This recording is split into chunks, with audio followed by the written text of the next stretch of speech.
La ordenanza actual es la ordenanza 4821 del año 2009, que establece en su momento fue una ordenanza, o sea, no todos los partidos, por ejemplo, de la provincia de Buenos Aires tienen ni siquiera una ordenanza, o sea, Claro. lo tienen totalmente vacío legalmente, entonces la gente que produce en el campo usa agrotóxicos donde quieren.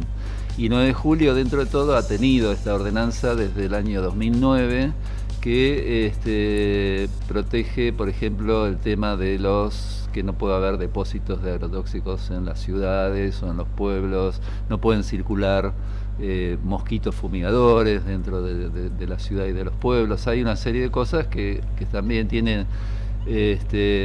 Y después una de las cosas que siempre se discute mucho en estas ordenanzas son las distancias de exclusión. La distancia de exclusión es una distancia fijada, en el caso de la ordenanza 4821, que es la que está vigente, que establece que desde la última casa de la planta urbana de la ciudad de 9 de julio, los próximos 200 metros a partir de esa última casa, digamos, no se puede fumigar con nada.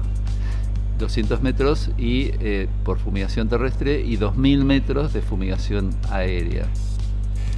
Esa ordenanza tiene una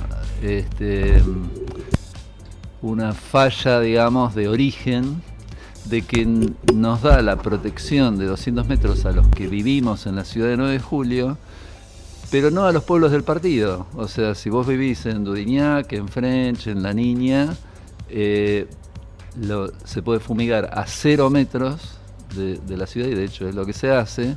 Entonces hay como ciudadanos de primera, que tenemos estos 200 metros de protección, y de segunda, que serían los que viven en los pueblos del partido, que no tienen esa protección. Durante 2 años hemos estado reunidos en una mesa de trabajo convocado por la municipalidad, distintos sectores de la sociedad interesados en esta temática, ya sea desde la producción, hablemos de que estaba representada la sociedad rural, APRESID, CREA, Círculo de Ingenieros Agrónomos, y desde la sociedad civil, digamos, estamos representados Conciencia Agroecológica de 9 de julio, la Cátedra Libre de Soberanía Alimentaria y los Guardianes de la Ecología de French. En esa mesa de trabajo se intentó lograr, y en algunos puntos se logró, acuerdos para una nueva ordenanza. Y uno de los acuerdos mínimos que nosotros pudimos obtener, digamos, en esa discusión fue que, así como te dije que la ciudad de 9 de julio tiene esos 200 metros de protección, a los pueblos del partido también se les dé la misma protección. Eso incluso nosotros, antes de las últimas elecciones municipales, hicimos una encuesta a los candidatos a intendente en ese momento, entre los cuales estaba Mariano Barroso, que es el actual intendente, y una de las preguntas que les hicimos fue si estaban de acuerdo que los pueblos del partido tenían que tener la misma protección que la ciudad de 9 de julio. Y el candidato en ese momento, Mariano Barroso, dijo que él estaba muy de acuerdo con que o sea, que tenemos, si querés, la tranquilidad de que hay un aval de parte del Ejecutivo y de muchos concejales de que eso ocurra.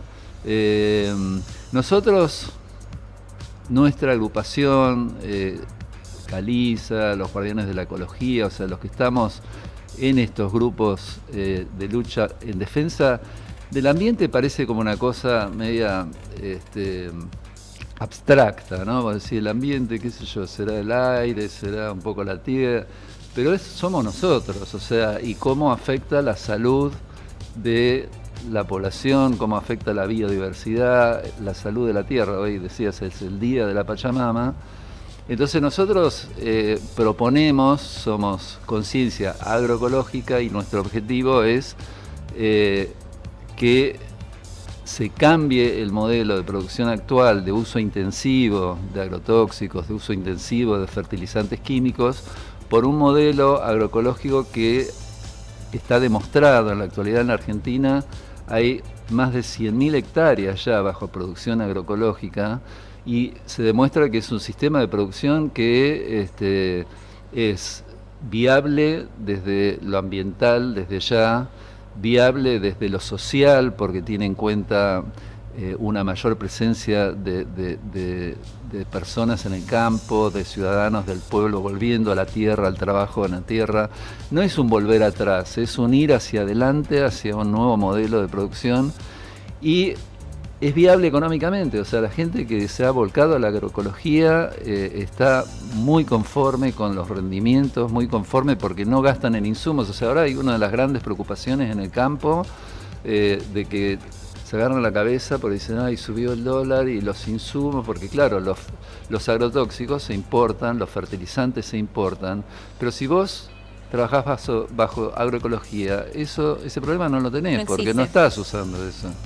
Así que bueno, nosotros querríamos tener, no 200 metros, querríamos tener al partido, de 9 de julio, libre de agrotóxicos. Pero bueno, vamos de a poco, vamos con pequeñas e importantes conquistas.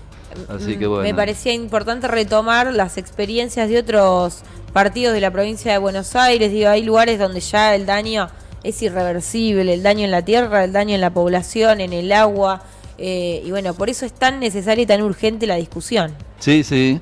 En otros partidos de la provincia de Buenos Aires podemos mencionar, uno que resonó mucho hace poco es el de Pergamino. Pero bueno, ¿qué es lo que ocurrió en Pergamino? Una mujer y sus 2 hijos vivían cerca y tomaban agua de pozo cerca de campos fumigados en Pergamino, donde había una zona de exclusión de apenas 100 metros, y ella vivía cerca de esa zona, y se empezó a enfermar ella y sus hijos, y los hijos se les hizo análisis, tuvieron presencia de agrotóxicos en sangre y orina. Entonces esta mujer, joven mujer, Sabrina Ortiz, dijo, ¿qué puedo hacer frente a esta situación?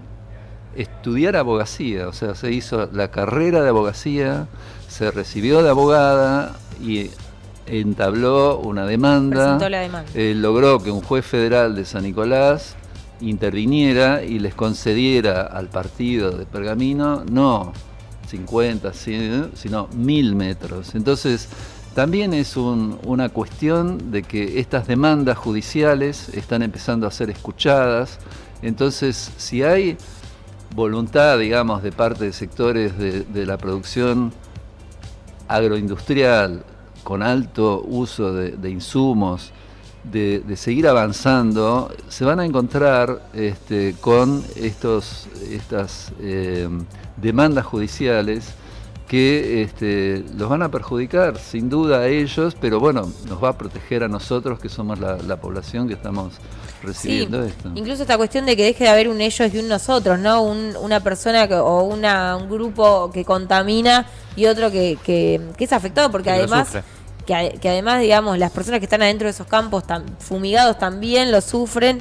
Y bueno, como decíamos, cuando hablamos de modelo agroecológico puede parecer algo como una utopía, pero que también es una apuesta de otros países, de la Unión Europea. Digo, es una discusión que se está dando a nivel mundial. Es muy cierto. Y yo comentábamos hace un ratito, por ejemplo, hablando de la Unión Europea, la Unión Europea...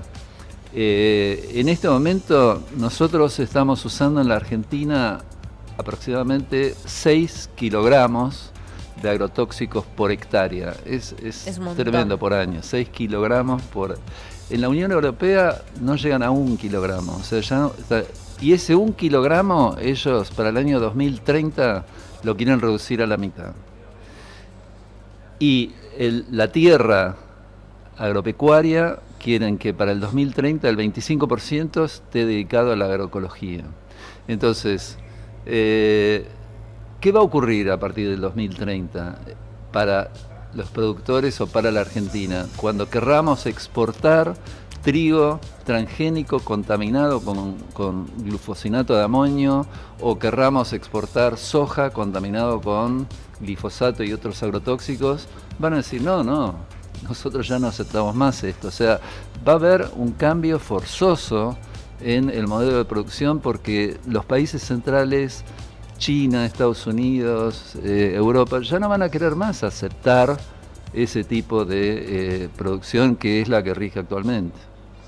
Sí, y bueno, que no, y no esperemos a que sea demasiado tarde. Digo, el caso de Sabrina Ortiz fue después de la pérdida de un embarazo, es una mujer que tuvo 3 accidentes cerebrovasculares, 2 hijos que están enfermos también, digo, una familia entera enferma y una población, que fue lo que sucedió en Pergamino, que se encontraron que varios problemas de salud que eran comunes en la población se debían a la presencia de agrotóxicos. No esperemos, y esto no es contra los productores, sino es poder trabajar en conjunto una solución por una cuestión de salud pública. O sea, no hay, no tiene que ser una cosa o la otra. Estamos hablando de cuestiones de salud pública que es necesario atender y poner en debate. Discutir por ahí una ordenanza sin tener un análisis del agua, un análisis de la tierra, un análisis de la población, es también discutirlo en el aire y discutirlo sin ver los efectos verdaderos, ¿no? Sí, bueno, nosotros tenemos el proyecto, así como en Varadero, hace poco la comunidad se unió,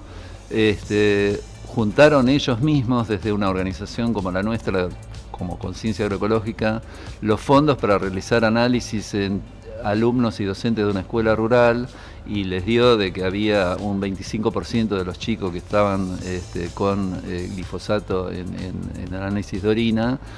Nosotros queremos trasladar, digamos, ese trabajo a 9 de julio, queremos hacer una campaña para que se hagan análisis las personas, se analicen los suelos. O sea, es un tema muy, muy candente y del cual, como decís, no nos podemos desentender alegremente, porque está afectando la salud nuestra, de los suelos. Totalmente. Y son cuestiones permanentes y a largo plazo también, y es una pena que suceda, ¿no? Y que no se ponga eso sobre la mesa. Guillermo, muchas gracias por haber venido. No, al contrario, gracias a ustedes.